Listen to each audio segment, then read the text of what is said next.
this is Darrell. I'm going to talk about the Jordan Peele masterpiece called Us. There's so much in this movie. It's something that you will have to watch twice or more than that because it's so many Easter eggs in this movie. It was amazing, but it was thought-provoking.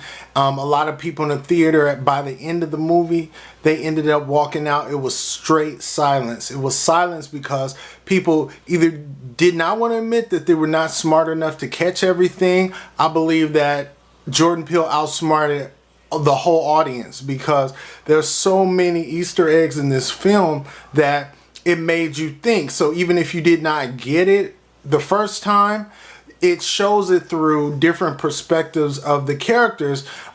This is a spoiler video because by this time I assume that everybody saw it. A lot of people have already put their spoiler videos out. There's so much symbol in this movie. Symbole. It's 3 in the morning. So much symbolism in this film. You have the characters, the black family going on holiday, basically going to their summer home. They're visiting the beach. The beach is the setup for the main character Adelaide, who's the mother, played by Lupita Nyong'o, Academy Award winner. And you have a charming family. You have her husband, who is basically a big goofball, like nerd dad that embarrasses you, and he was surprisingly funny throughout the whole movie. He provided a lot of the comic relief. You had her son Jason and her daughter, who was always on her cell phone.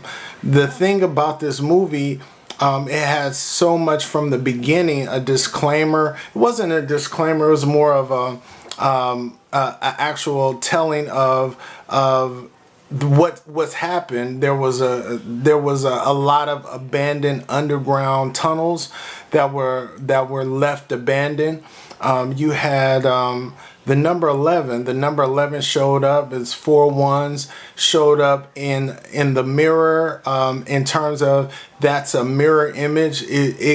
It could always be replicated as one side or the other side. She looked at a clock. It said 11:11. There was a man on the beach when she was in a flashback to her younger self.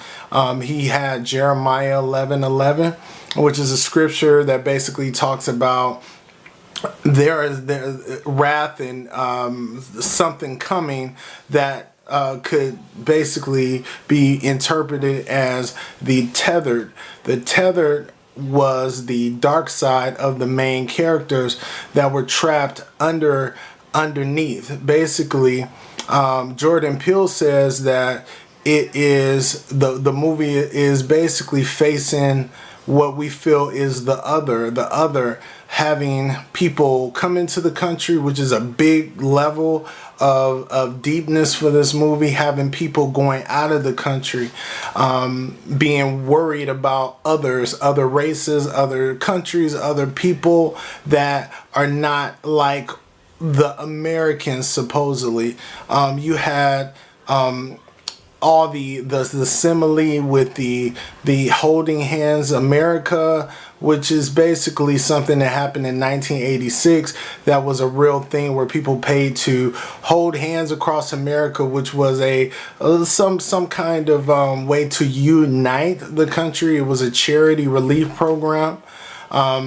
You had a lot of simile with the characters walking on the beach. You see foreshadows. You see Adelaide, the main character, eat strawberries and drink water.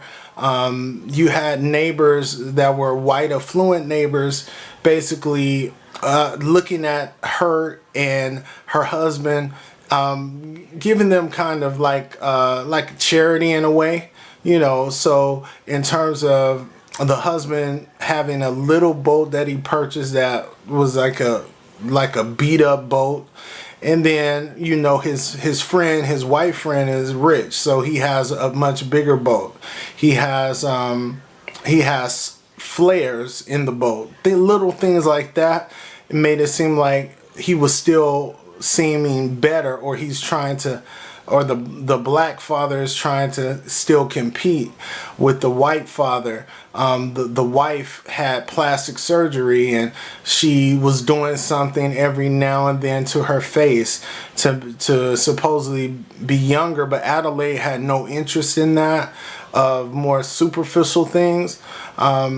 Her son Jason was kind of strange throughout the whole film, and the daughter was basically disconnected. When Adelaide goes back into her memories of what happened to her, with her at the carnival, her seeing 11:11 everywhere, and her actually her father winning her a t-shirt, a Thriller t-shirt, a Michael Jackson's Thriller t-shirt. She puts it on over the the Holding Hands America shirt, and basically goes and wanders off into the carnival beach area, and then she sees the House of Mirrors, and the whole thing was find yourself. So when she went in the House of Mirrors, she discovered an image of a girl, and the girl looked just like her. And it now cuts to the family being on the way to the actual trip to the lake, and trip to the beach, and trip to the house. And so you have the kids in the background, you have the son kind of disconnected. Now this is a black family. I Got Five on it comes on. The kid has no rhythm, which was weird. It was just off.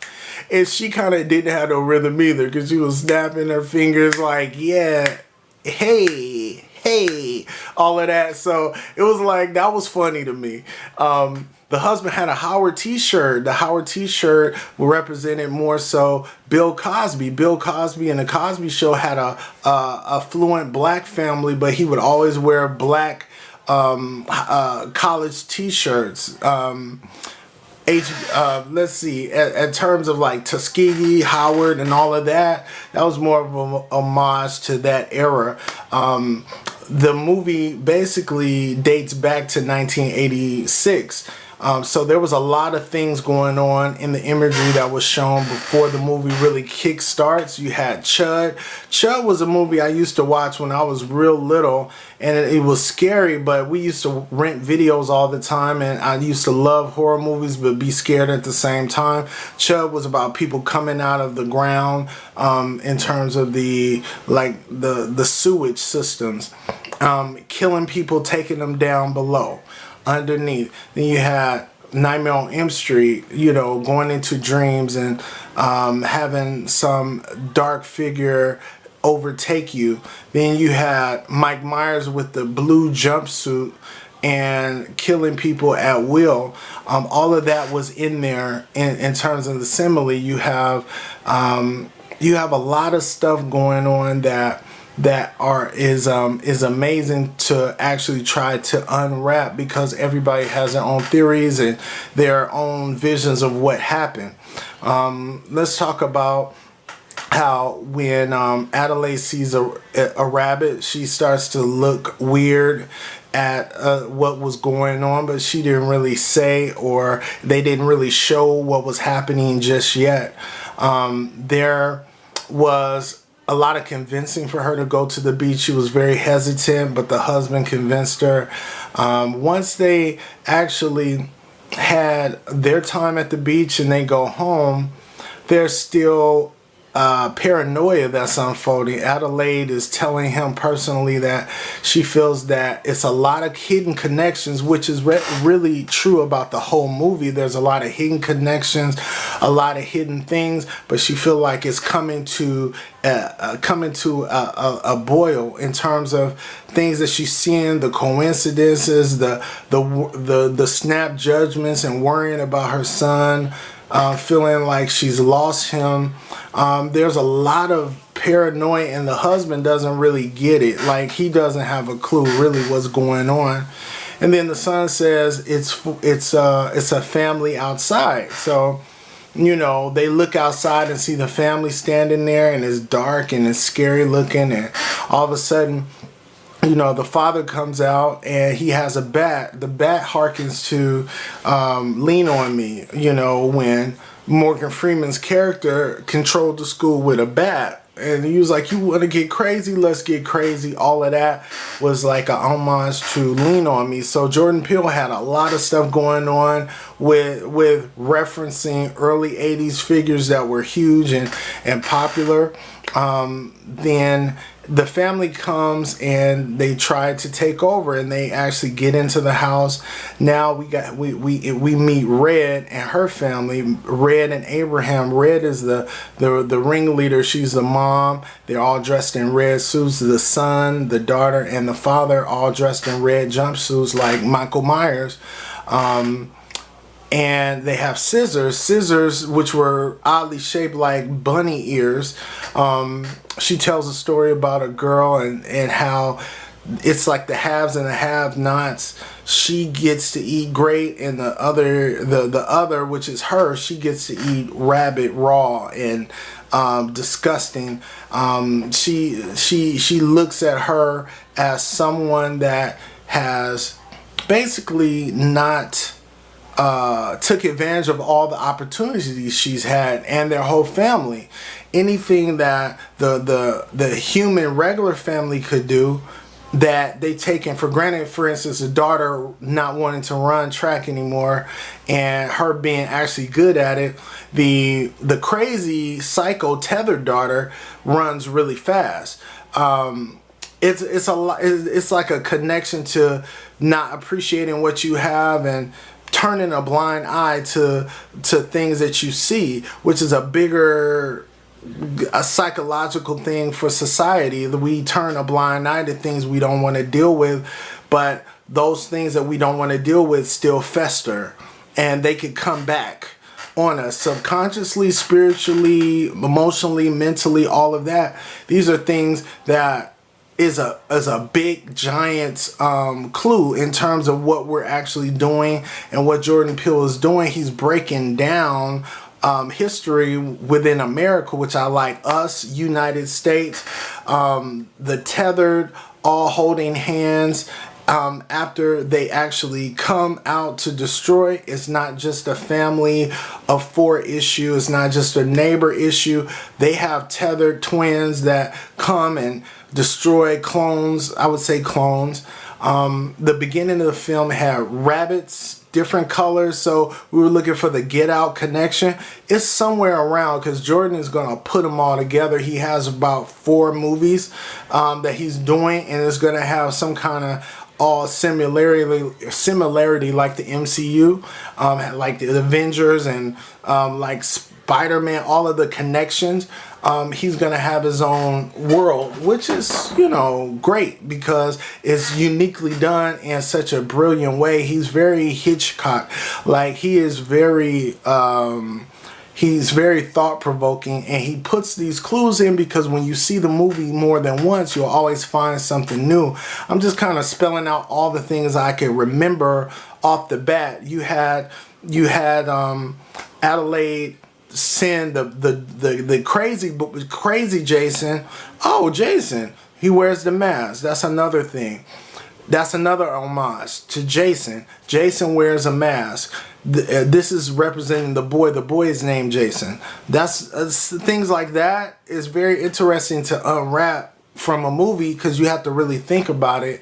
It's like clues, and it's very slick the way he did it. I haven't seen a movie where it's so much thought provided in it, and so everybody's excited to unravel it like chess. They want to, but like a puzzle, they want to unravel this movie, and it's so much. You know, you hear conversations with different people, and they're telling you different things, and you telling them different things that could be about the movie. All right, so you have the coincidences with the ambulance. The ambulance holds the little toy ambulance car holds the door open, and this is Jason's hiding place. He takes the monster Jason into the room with him, and he tries to show him a magic trick, but he cannot remember. But Jason knows how to play with that. The monster Jason, or the clone Jason, knows how to play with the fire.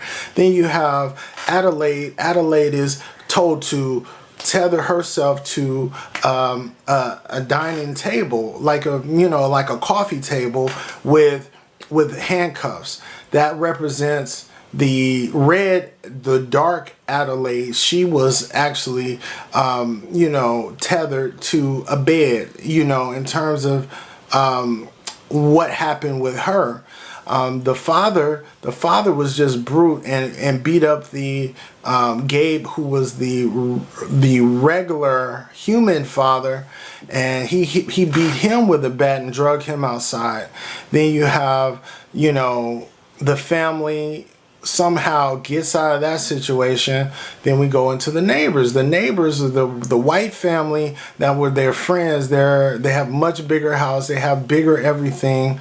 They're very superficial in a way, but their clones came and killed them instantly. Their clones all the clones have a language, a speaking voice, however, like a sound that they made, but Red is the only one that can really talk. Basically,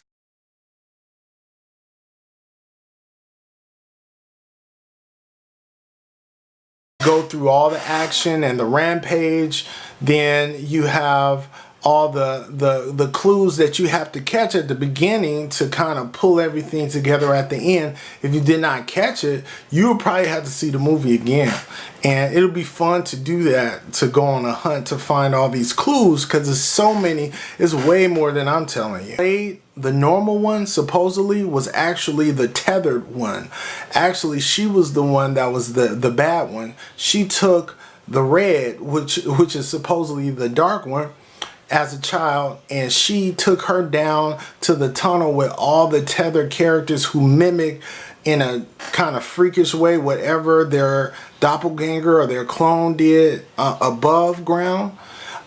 Basically, she was the only one that could speak. She was the only one, because she was not the real daughter. So when the parents were wondering why the daughter didn't speak, is because she wasn't the daughter anymore. She was now the doppelganger daughter, and the doppelganger daughter was someone that was basically evil, and they wanted to assume the actual persona of the regular person.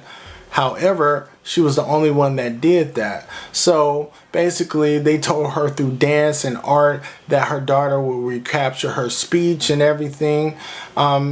She did, and she eventually grew up to have a wonderful, beautiful family.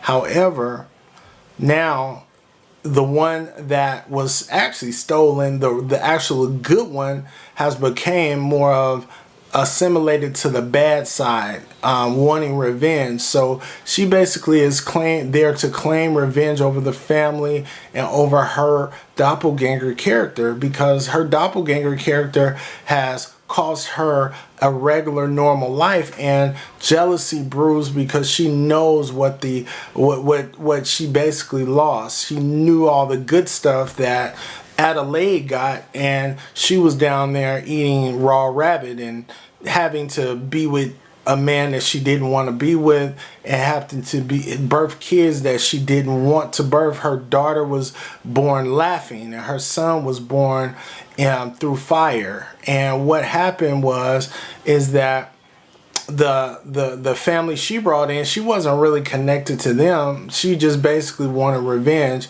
She basically had such a wonderful performance. I mean, in terms of her being able to switch from Adelaide to Red, I just realized that I watched the movie, and it was just so real. I didn't even notice or pay attention that Lupita is playing two different characters.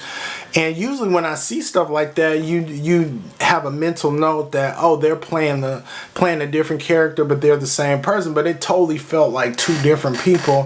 Her voice was crazy and cracked and was off kilter, and Adelaide's reactions were very they were very visceral. Like, she would cry, and then she would have tears coming out. It was just very good. It was shot well. By the end of the movie, you have Adelaide's character reaching out for the bad son, which is, the Pluto. That was his name. He was going into the fire, and Adelaide was reaching out to him, and so Red ends up taking the so-called human boy down into the tunnels. And the thing is, Red tells a story about what her plan was. Her plan was to get everybody together because after they saw her dance, they knew she was different.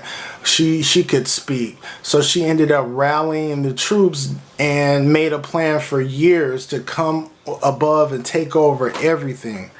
Now, the funny thing about that is everybody gripe with the movie. Everybody's gripe with this movie is really, where did they get the scissors? Did they get 3 million scissors and order them from eBay, or where did they get the red jumpsuits and all of that? But I have a good explanation for that. The explanation I have for the red jumpsuits is that they were already there. Being that this is supposedly a clone project from the government that they abandoned, then I think that was going to be more of a uniform for them. And the scissors were used to kill the rabbits and eat them once they actually abandoned the actual project and left everyone down underneath.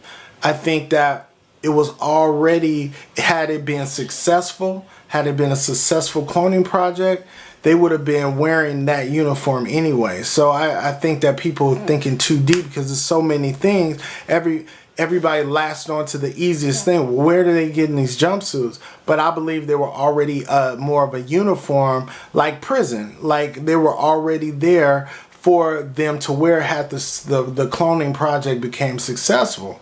It never did. They were never used, and Adelaide, and Red found a way to utilize them as a symbolism for Holding Hands America. And so when they would come and take over, they would all hold hands after they killed their doppelganger clone characters. So that's my explanation of that.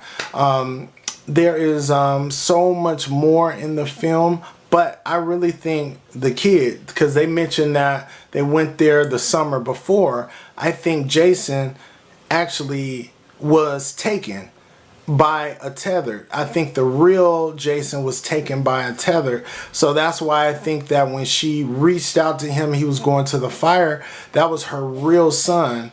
Not the human, the actual human son. I think the son was switched the year before, and he was now the tethered, and the human son was down on the underground.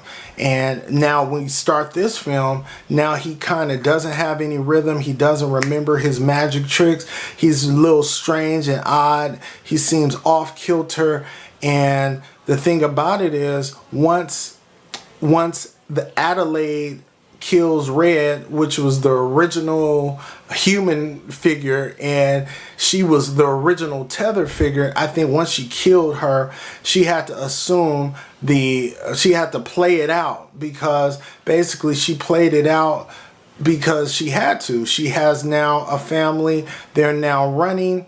The thing about the funny thing is that Gabe was kind of like bitchy through the whole movie. Like he was like kind of like a punk, like in terms of just the way that he was talked to. He was emasculated. He was basically not the man saving everybody. It was Adelaide. She was basically taking on the strong characteristics, things that he didn't want. But there is one connection to the actual Get Out movie, which was when the white girl was eating Fruit Loops. The boy was at the table in the White House eating Fruit Loops when they found out that this was more of a nationwide thing in America only, that the kids and the adults and everyone had their twin, and everybody was getting killed, and it was a national emergency type of thing. And you go onto the streets and there's a lot of people dead in the streets, and there's so much with this film that once you watch it again, everything I've told you, you'll find out so much more in the film. Once they actually escape and get to the end, driving away, Adelaide looks at the boy because, you know, earlier in the neighbor's house, when one of the twins were killed by Adelaide, she made this sound. She made like the sound, which is the language of the tether. And he looked at her crazy, but he looked like he recognized something. He recognized who she really was at that point. So by the end, she looked at him in that crazy look that Red had, and he looked at her and straight at her. But a lot of people didn't put together that that boy was probably switched first, because that is why he recognized Red, or recognized Adelaide as being the original Red, you know, the whole time. And he just rolled with it. He was like, she been handling us. She not gonna hurt me now. Basically, I'm fine with this.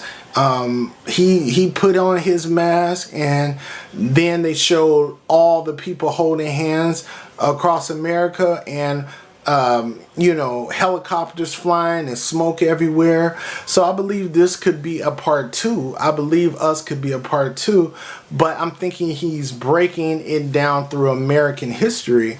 As far as the Get Out, since Us was not successful in the cloning project that the government abandoned, it could be some ambiguous time frame. But when you think about Get Out was gentrification with the brain and the black body.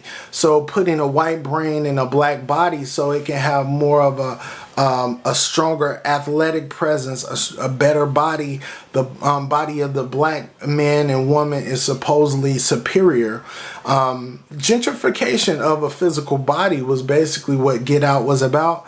That was successful. Versus the cloning aspect was not successful with the bunnies and the doppelgangers. It wasn't successful, but I see where the tie-in could be from Get Out to Us, and whatever other future movies that Jordan has will kind of turn us into investigators looking for the pieces of the puzzle and the clues. You know, this movie was a fucking masterpiece. I don't care what nobody say. If you do not get it, I argue with somebody.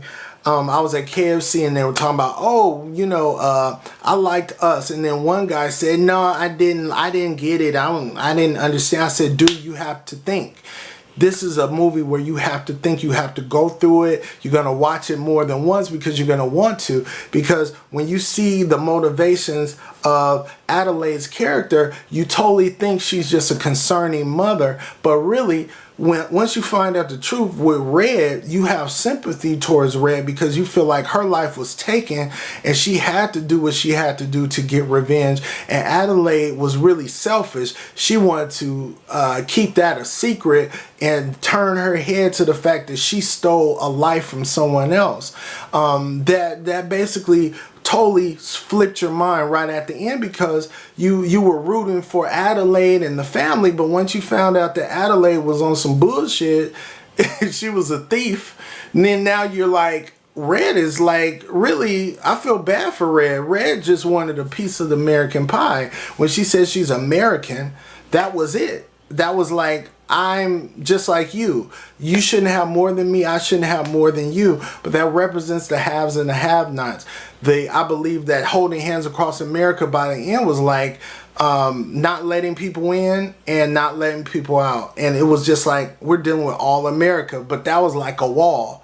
So to me, it had more political issues, political commentary than I thought it would have. It wasn't racial because it was more so.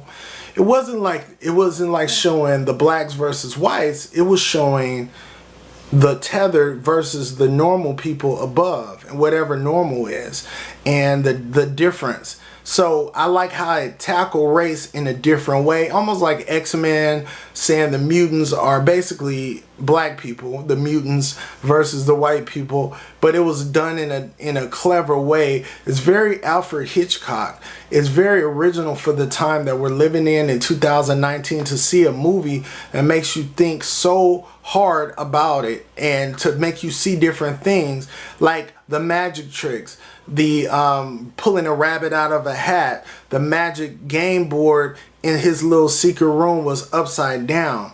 There's you had Candyland, the rabbit version. There is so much involved in this movie, and it's so much more that I didn't even tell you. So you let me know. I know this video was long, but it's kind of, to unpack all the things, you just kind of got to go for it and just spit it out. You know, if you have any other theories about the ending or possible sequel, you let me know. My name is Darrell, and I have a book out called Scared to Light, The Dream Memoirs of Russell Banks, and I'll show it to you right now. I have another book on the way. You can purchase it on Amazon, Barnes & Noble, ebook or paperback. Go on my website, scarethelight.com, and follow all of my social handles, but please hit subscribe and the bell so I can then get the notification, and I definitely can thank you for, you know, subscribing. All right, you let me know what you think. I'll talk to you later. Peace.